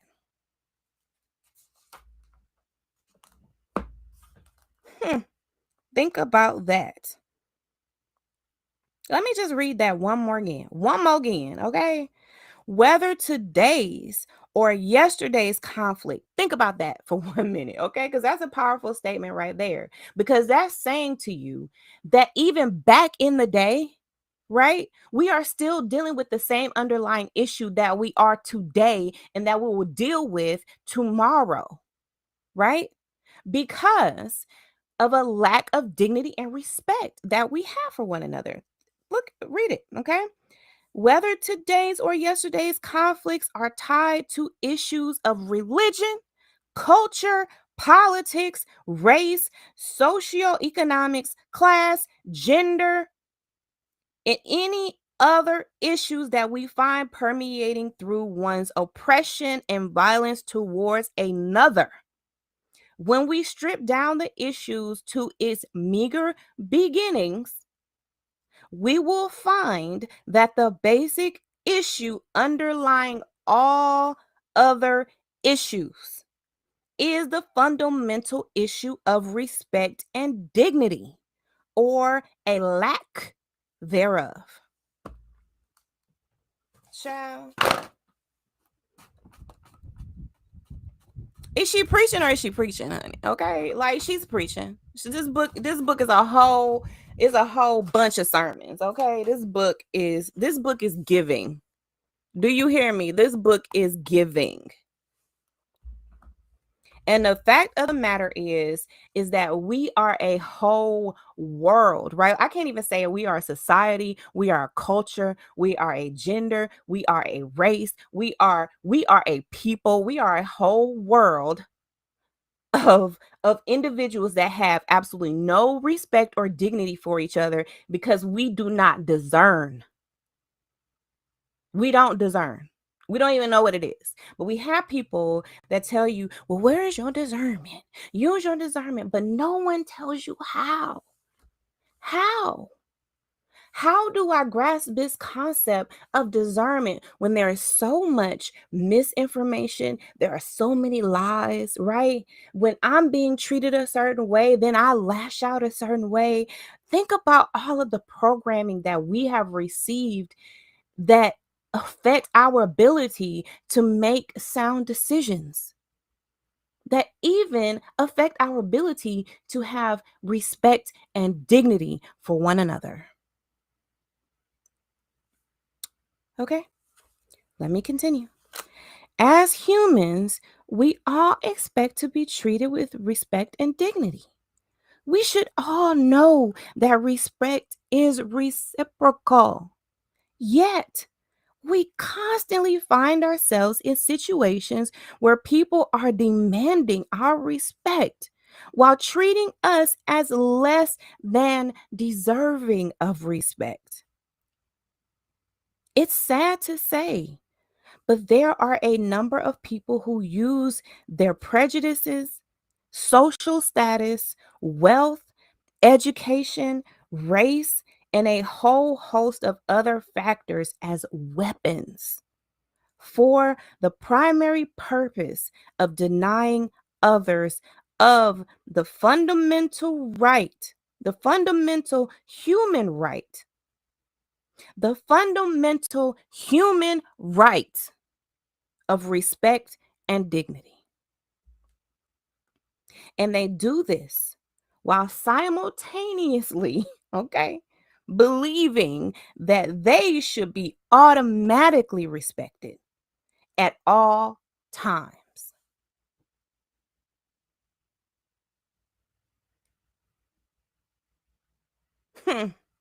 Think about that. Anyone walking around with that attitude and belief system is dangerous. Dangerous. She said it and I co-sign. Okay? I second that emotion. Dangerous. Anyone walking around with this belief, right? Let me just read it again. It's sad to say that there are a number of people who use their prejudices, social status, wealth, education, race, and a whole host of other factors as weapons. Weapons. Weapons. For the primary purpose of denying others, just for that purpose of denying others the fundamental human right of respect and dignity, the fundamental human right, okay, of respect and dignity. I'm getting all into this. Like I'm feeling it, y'all, okay? And they do this. They do this while simultaneously believing that they should be automatically respected at all times. How many times? How many times have y'all seen this happen? How many? Get in the chat. Tell me, how many times have you seen this? You probably saw this growing up in your own household. Your fundamental right of being treated with human right. Your fundamental human right. You are a human being. That's what that means. It's not that you have had to do anything to get it. You are a human being. It's a fundamental human right to be treated with dignity and respect. Yet you have these people that use all of these things, their status. I mean, come on, I just wrote a whole book. A whole book. Where my book at? Where my book? Where my book at, y'all? Wrote a whole book. Provoked. Because this right here that she's talking about, this is what we are dealing with in a narcissistic world. We are dealing with people who are entitled to everything you are. They are entitled to your respect, right? That you owe them, right? And especially the religious narcissist. Huh? The religious narcissist. Entitled because they are a man of God, right? Because they are a woman of God. But what are you? I mean, what are you? Are you not a man or a woman of God? Were you not created by the Creator just like they were? Were you not? But you have these people who are walking around, right? Abusing you spiritually. This is why discernment and spirituality is so important. And this is why in this book, I wrote a lot about discernment in here, because it is important that we are discerning the people that we are interacting with. And what I find is that in this narcissistic world, right, the religious narcissist is the most dangerous because they abuse your spirit being, right? Which is the core of who you are, your purpose. Why you are in this world, why you were created. That's what they attack. They are the most dangerous variety of narcissists. Let's continue. And I'm going to read this again. It's sad to say, but there are a number of people, narcissists, religious narcissists, right, who walk around that use their prejudices, their social status. Oh, I'm a pastor. Oh, I'm a prophet, right? Oh, I'm a man of God, or I'm a woman of God, right? I'm chosen. I'm a Hebrew Israelite. I'm this and I'm that, right? They use their wealth. They use their education. Oh, I'm a doctor. You know, they use their race. Oh, I'm a black man, right? And a whole host of other factors as weapons for the primary purpose of denying others the fundamental human right of respect and dignity. And they do this while simultaneously believing that they should be automatically respected at all times. No joke. Anyone walking around with that attitude and belief system is dangerous. Dangerous. That's the religious narcissist. Dangerous. And unfortunately, many of us actually walk around with such an attitude. Are you that one? Are you that one? Are you that one that uses your prejudices, your social status, your wealth, your education, your race, and whatever other reason? And now we are finding that even the LGBTQ plus, IA plus, whatever, right, are even using the same thing. The same thing.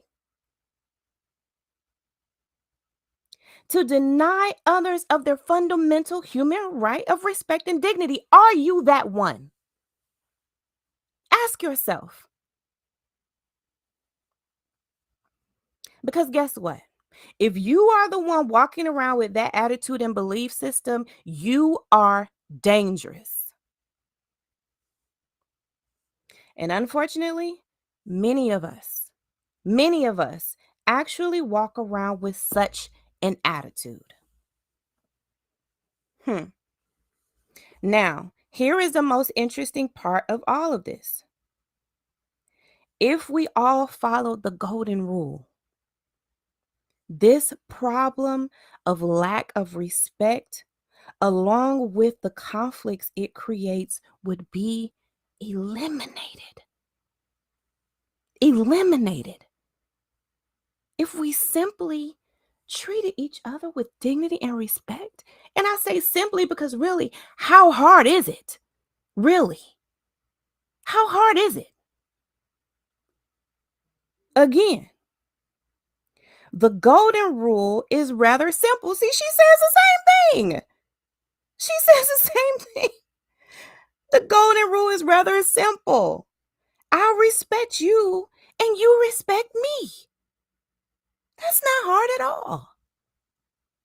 This rule does not take into account anything other than the fact that we are all human beings. That's it. That is it. That's all that is required. You're a human being. I'm a human being. Okay, let's treat each other with respect. It's not that hard. Okay. It's not that hard. It doesn't take into consideration our race, our gender, ethnicity, sexual preference, education, culture, social status, or anything else. Nothing else matters. Nothing else matters. my gender have to do with it? What does my race have to do with it? Nothing. I'm a human being. Treat me with respect. You're a human being. I will treat you with respect. That is it. That is all that is required. It's that simple. That simple. If we were to take into account anything other than the common denominator, and she underlined it. Where is it at? Look at that. Can you see it? Can you see it? Can you see it? Common denominator, underline. That's our commonality. That's where we are all the same, because we are all human beings. So why are we looking for all of these other reasons to separate ourselves or to treat each other differently, to lack respect, lack dignity for each other, when all we have to do is just look at our commonality? Our common denominator is we are human beings. Okay? If we take into account anything other than the common denominator, that we are all human beings, we now enter that slippery slope of leaving the realm of objectivity and entering the realm of subjectivity. Now it depends on, well, how old are they, right? Oh, because we do have an age issue too, right? Because if they're too young, then they don't deserve dignity and respect. If they're too old, well, you old, then they don't deserve it. Because it comes into all of these other things begin to be the determining factor of whether a person deserves dignity and respect. But you don't want those factors to come into play when you want dignity and respect, do you? Do you? Okay? The fact that we are all human is the one and only fact that we share, right? Together. It is our universal connector. That's it. That's what connects us all. That's what connects me to someone who is on the other side of the world, totally different from me, is that they are a human being as well. Okay? No other fact applies to all of us besides the fact that we are all human. In other words, the fact that we are all human is the only fact you need in order to treat everyone with respect. That's all you need. That's all you need. That's all you need to know. I'm a human being. Okay? Any other facts are distractors. That is information used subjectively to uplift some and alienate others. I'll tell you that adding subjective considerations onto the golden rule only serve to validate some at the expense of others. Put simply, adding more information into the fact that we are all human is a flawed response that one uses when they're hurting on some level. Whether they know it or not, in turn, they project that hurt on to others. This is irresponsible on so many levels. Wow. However, if we leave the subjectivity out of the equation, okay, it's not part of this. Leave it out of the equation totally. And therefore choose to discern, right?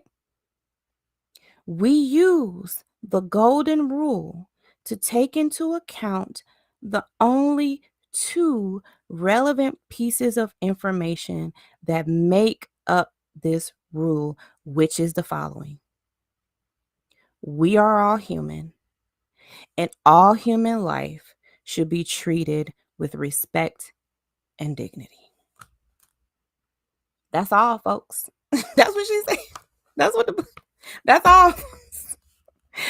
All you need to know to process and implement the golden rule is the fact that we are all human. That's it. So let's respect one another.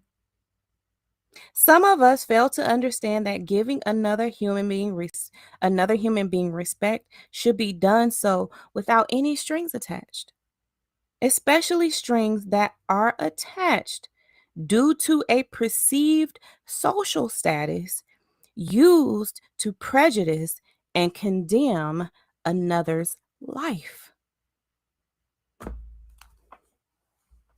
Child. Let the church say amen, okay?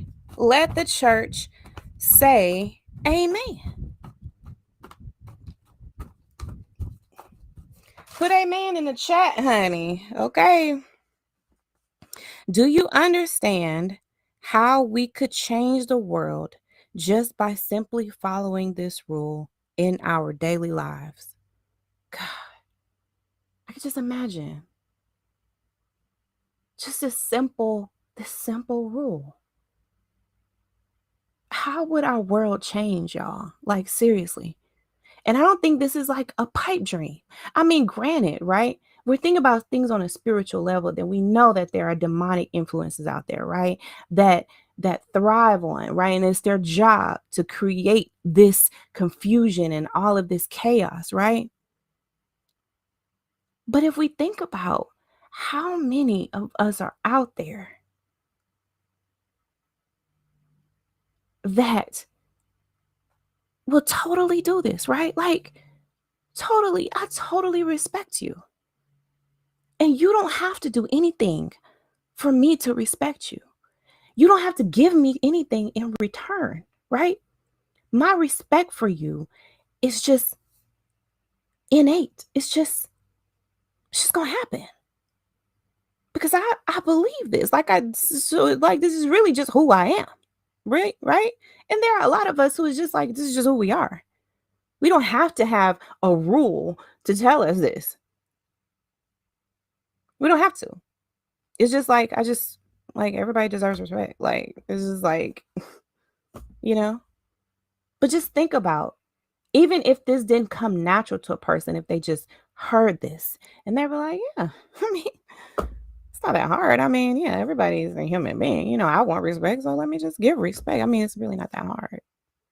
So, like, share this video, right? Because think about if we could just grasp this concept, more of us, how we would change things. Let me keep reading. This is a rule. Let me just read that part again. Do you understand how we could change the world just by simply following this rule in our daily lives? This is a rule that flows from the spiritual realm and is chock full of lessons in discernment.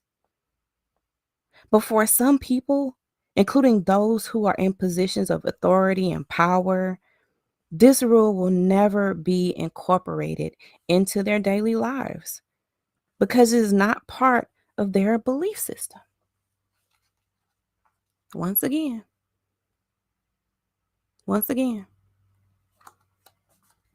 they're just not going to do it. But that doesn't have anything to do with me, though, right? Like, I can still do it. I'm just knowing, right? I'm just understanding that there are religious narcissists out there. There are narcissists out there. That there is a spiritual force that doesn't want this to happen, doesn't want us respecting one another, doesn't want us dignifying one another. Doesn't want that. But that doesn't mean that I can't still be that person, right? This doesn't mean that I can't still give you respect. I mean, I'm even going to respect the religious narcissist. I'm even going to respect the narcissist because guess what? They're a human being too. And it doesn't demand that they change. It's knowing, right? It's a knowing that they're not gonna, okay? But that doesn't have anything to do with me. That doesn't mean that I have to lessen my respect and my dignity and my stance, right? And my foundation and what I believe because of them. Let's continue. Said differently, some people start with the mindset that not everyone is deserving of respect. As a result, these people will continue to encounter and or create negative and life-threatening situations when they encounter others due to their behavior and overall thought process. They just not going to do, right? And that's a knowing, right? That's a discerning that we all need to have. Okay? The thought process I'm referring to is the incredulous belief that certain human lives are more valuable than others. Let's provide a scenario to make this point more tangible. For example, if you believe that I, as a female, am not deserving of respect because of my gender, your thought process will dictate that you will not treat me with respect no matter what I say or do if we have an encounter. Such a thought process is tragic. In fact, I find no other thought process more dangerous than this one. And on a global scale, persons with such mindsets create and implement policies that have caused and will continue to cause the senseless death of millions. This is why our world will continue to experience unnecessary conflict and strife that will be perpetuated from generation to generation. This type of mindset and belief system, my friends, is about as far away from discernment as you can possibly get.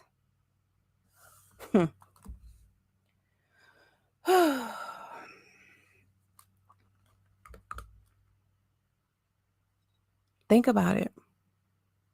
Think about it. There is a hole. There is a thing known as black femicide. And if you've watched my previous videos, especially when I was doing a review of Princella the Queenmaker's videos, right? She had on there a man who was promoting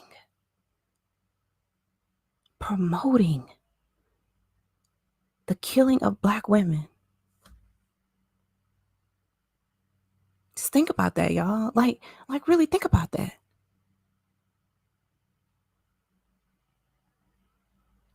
And it's just like it's a sad world that we live in, that discernment is something that is within all of our grasp, right? It's already something that was given it to us as at birth, right? But how many of us actually use it? And then the simple fact that a lot of us have to increase our discernment skills just so that we can be safe from the people who don't use their discernment skills. Think about that. That I have to be, as a woman, as a black woman, more discerning of the situations and people that I'm around or that I could possibly be around or interact with, because they don't discern. They don't have discernment. And because they believe that just because I'm a woman, because I'm a black woman, that I somehow deserve to die. Think about that.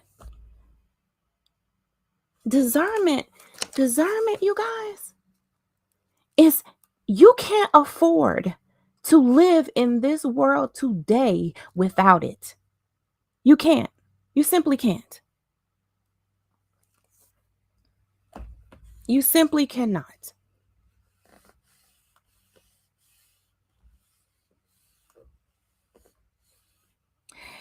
And it's not just me. It's not just black women. It's all women. It's children. Think about the trafficking rings that are happening. Because there are people out there that believe that children do not deserve dignity and respect, that their bodies don't even belong to them.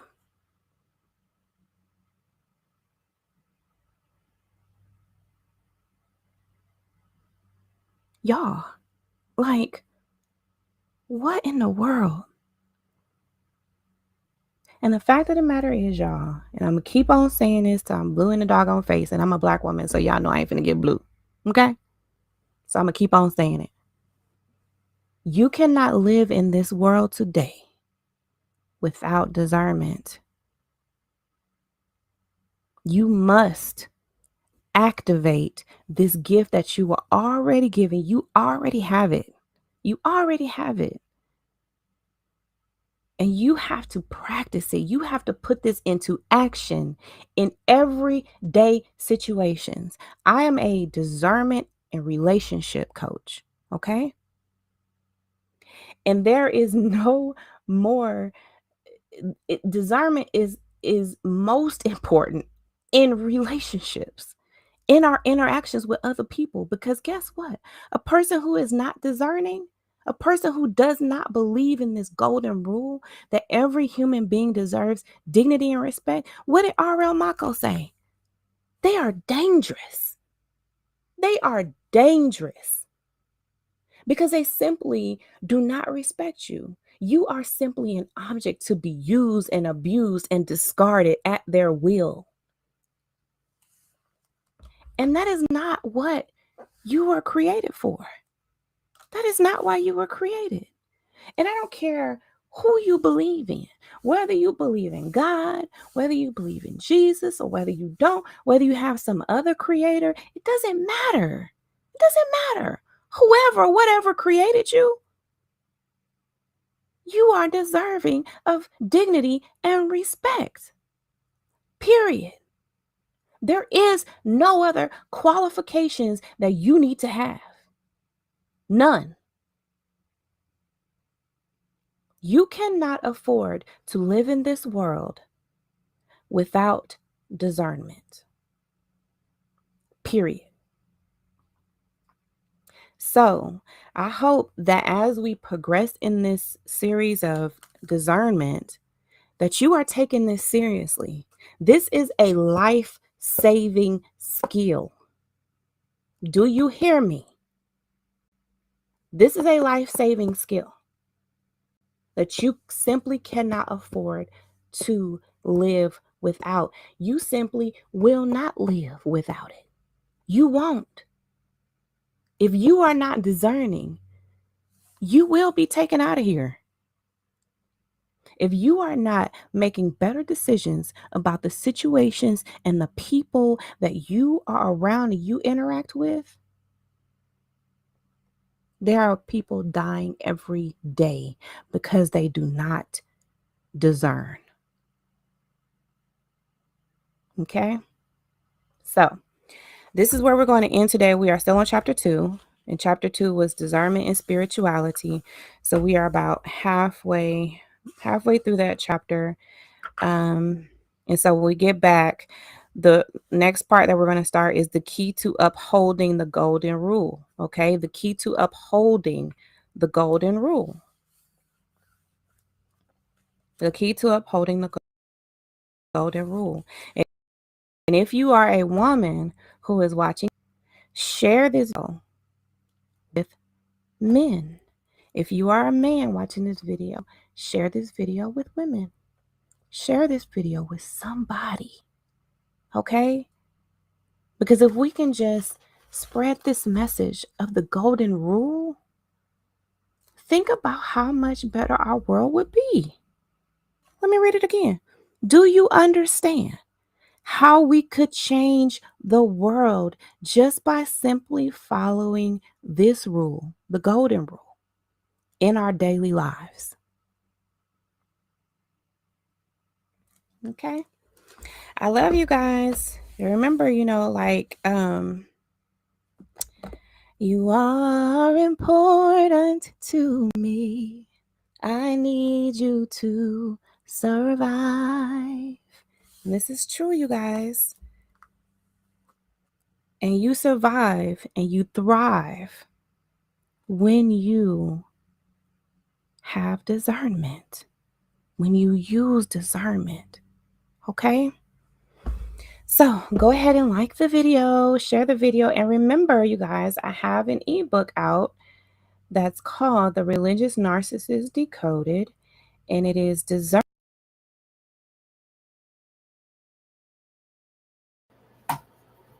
Okay, I'm gonna cut it off right there since that book is not available right now. So what did you think? Oh, excuse me, y'all. Oh, you guys tired. What did you think of that? I could listen to discernment stuff all day. Like I have several ebooks, several audio books, print books. Like it's serious for me. Like discernment is like that. Yeah, it's like your secret weapon. Like your secret weapon, your special gift. You know, and I feel so blessed to be able to talk about it, to teach it, and to really, like I said, be your partner in this. Like your discernment partner. And I used to say, like, I don't tell you how to think, but yeah, I kind of do, right? Tell you how to use your discernment to make better decisions, but not what to think. Just how to process information, how to dissect information, how to sift through the noise. There's so much information out there, and not all information is, pertinent to your decision. Sometimes we're just kind of like inundated with so much information that it's really hard to sift through all of it to determine what's real, what's, false, what's deception, what's lies, what's truth, you know. But that's what discernment helps you with. So while you're hearing all these things on the news or in conversations and, things that you grew up believing or things that you were taught growing up, discernment helps you to sift through all of it, and take out what you need from it. Not everything needs to be discarded. Like, let's say you're, like how they say a broke clock is right twice a day, right? And it's a figure of speech to say that, not every thing that you hear is wrong. Not every person is wrong. Like sometimes a person can say something that's true. But what we have a tendency to do is say, well, because that person said something that was true once or twice, then I can trust everything they say. But discernment teaches you differently. So that everything that anyone says, any information that you take in, needs to be sifted through. In the military, I learned this phrase. The phrase goes, "Trust but verify." So yeah, like I might trust what you say for until I can go and verify the information. But the point is that you have to verify, not just trust. And sometimes you can wait to trust until you verify. Your discernment process is your discernment process. But use discernment in everything that you do, and you really cannot go wrong. Discernment doesn't hurt people. Now, some people may claim that they're being hurt by your discernment, but it's not. That's another deception.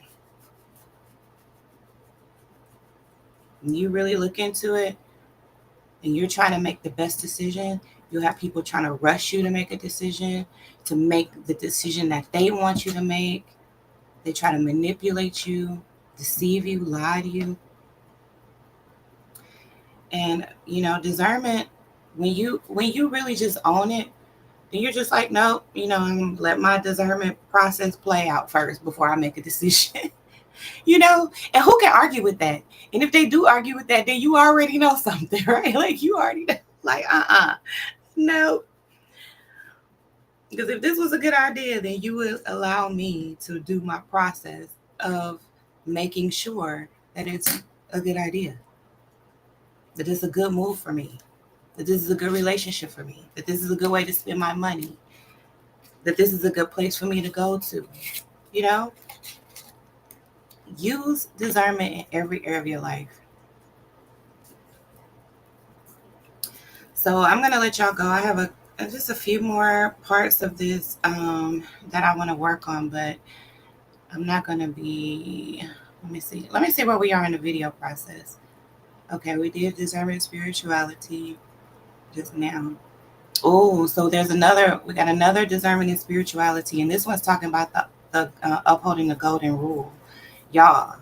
If I remember correctly, this was a good one, but this is like an hour and 43 minutes, so that's going to be good for us to start out our next writing session with this video, discernment and spirituality. So let's make a plan that when we come back, probably tomorrow, well, later today because it's already 3 a.m. where I am. So when we come back later on, excuse me. Oh my God. I'm sorry, y'all. I hope I don't make y'all yawn. But when we come back tomorrow, we're going to talk about discernment and spirituality and upholding the golden rule. And we're still on chapter 2 here in the book. So let me go ahead and put it on this video. So, hey, y'all. Okay. So we know this is where we're going to start off when we come back, okay? And this, again, is a book review of a book reading and review of A Yearn to Discern by R.L. Mako. You can find these episodes on my YouTube page, Delores, the Pastor's Daughter. When you go over there, make sure you hit the subscribe button and the notification bell.